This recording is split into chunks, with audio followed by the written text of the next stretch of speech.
Salut les apprentis photographes, aujourd'hui on va apprendre ensemble à faire la mise au point comme Lucky Luke, plus vite que son ombre.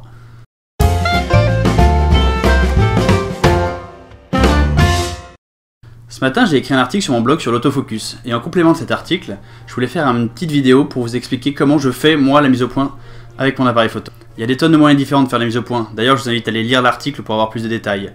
Moi je vais vous parler de la méthode la plus rapide que j'ai trouvée. Tout d'abord je choisis le mode autofocus One Shot. Avec ce mode-là, quand on appuie à mi-course sur le déclencheur, on verrouille la mise au point, et après on peut recadrer sans changer la mise au point. Ensuite, je choisis de sélectionner le collimateur central. Comme je l'explique dans l'article, c'est le plus rapide, c'est celui qui va faire la mise au point le plus rapidement.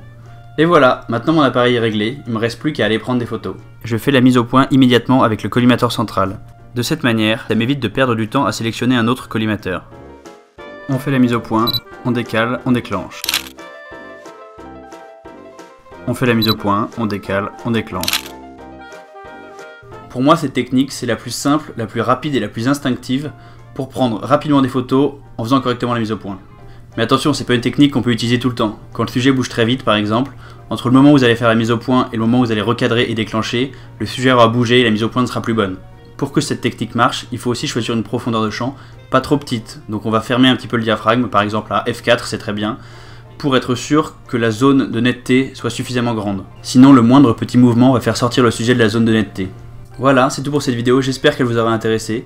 Je vous encourage vivement à essayer cette technique. Pour moi, c'est bien mieux que le choix automatique des collimateurs, parce qu'on a vraiment le contrôle total sur l'endroit où on veut faire la mise au point.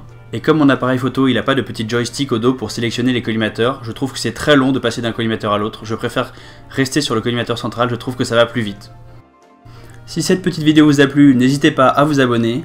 Et si vous voulez recevoir gratuitement mon guide « Devenez un meilleur photographe en 12 semaines », cliquez sur la petite fiche ou sur le lien dans la description. Et n'oubliez pas, c'est en faisant des photos qu'on devient photographe, alors sortez et déclenchez.